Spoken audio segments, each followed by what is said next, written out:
Have you ever made the decision, doesn't matter what it is, could be choosing a restaurant, a job, a city, a relationship, and second you commit, you start wondering if the other option was better, and immediately felt like you chose wrong.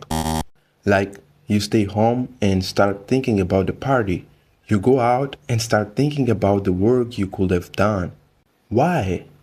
Why does the choice we didn't make always look like the right one? This is FOMO, fear of missing out. And it's not your fault, but it's your problem. And today we're gonna fix it together. A few time ago, I passed the interview. I had this job offer on the desk, but I had a huge choice. A safe job offer with a nice wage for someone who wasn't making any money and a swivel chair. See that? Or the path I'm on now, creative, chaotic, and occasionally fueled by nothing but 2 a.m. adrenaline and the fear of failure. I chose the creative path, and you would think, oh, how brave, right? Wrong. For the first 3 months, I was a ghost. I would be sitting at my desk editing. But in my head, I was at the corporative office. I was wearing a tie. I was participating in synergy meetings. I had imagined this better version of me who was organized, rich, and never stressed. I was so busy mourning the person I could have been that I forgot to be the person I was. I realized that FOMO isn't just about missing a party. It's about the fear that your life is a mistake. FOMO doesn't just steal your future, it robs you of your present. Researchers at Harvard Business School studied FOMO and found it's rooted in social comparison theory. Since the 1950s, we've known that humans instinctively evaluate their lives by measuring them against others. It's not vanity, it's not weakness, it's biology. We are pack animals, belonging to keep us alive. Our ancestors compared themselves to maybe 150 people. Their village, the people they could actually see.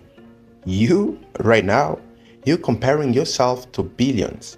Social media didn't invent FOMO, but it turned the volume up to a level our brains were never designed to handle. Every highlight reel, every curated feed, nobody posts the awkward silence at the party. Nobody posts the anxiety they felt on the office. Psychologists call this impact bias. We consistently overestimate how much better our lives would feel if we'd made a different choice. We build parallel worlds in our head, and they are always better than reality because they are not real. Here is the thing nobody tells you about life. It's like a bug in the human operating system. You only have one set of eyes. You can only occupy one point in space-time. You think you're doing math comparing option A with option B, but you can't compare a reality to a fantasy. You only get one perspective, yours. This dude right here said it like this: life can only be understood backwards, but it must be lived forwards. You made your decision with the information you had at the moment you had it, as the person you were then. That's all anyone can ever do.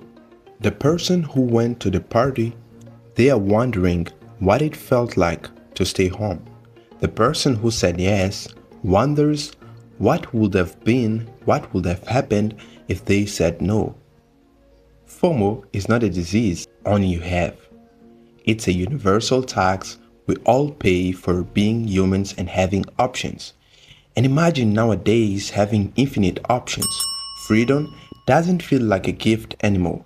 It feels like a burden. How do we stop the what-if cycle? Document why you chose what you chose before you forget. The moment you make a decision, write a letter to your future self, even a voice memo explaining why. When the FOMO hits later, you go back and read or listen to it. FOMO works by making you forget your own reasoning. This note is evidence that you weren't naive. You were making a rational call. You need to recognize the information asymmetry. The other option, You only see its highlight reel.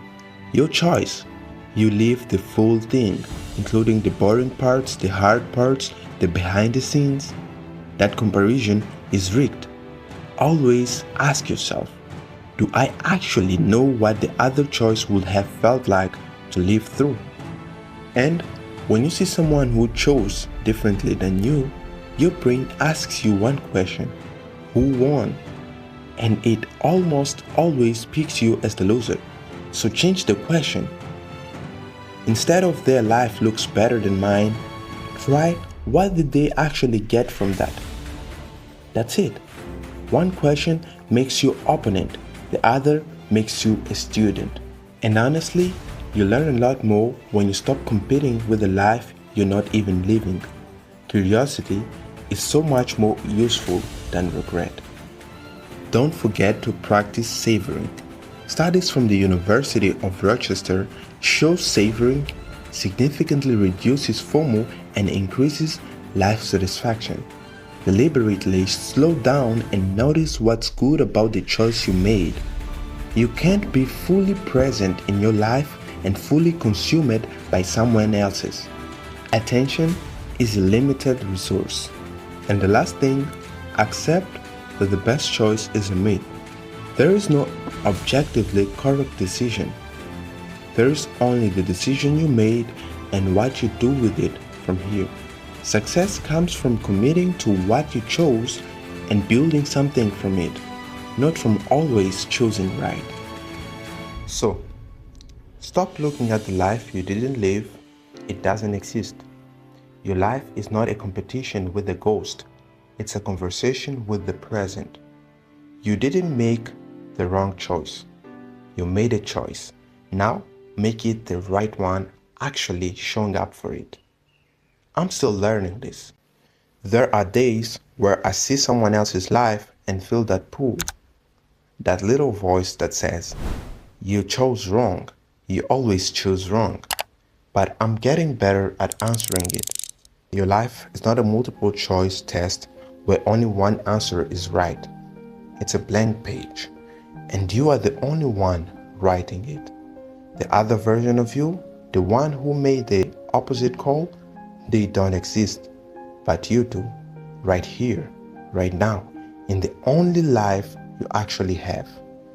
And maybe, just maybe, that's enough. If this hits different, share it with someone who needs to hear it. And if you're dealing with this right now, drop a comment. You're not alone in this. We're all figuring this out together. Thank you for watching. Don't forget to subscribe. Peace.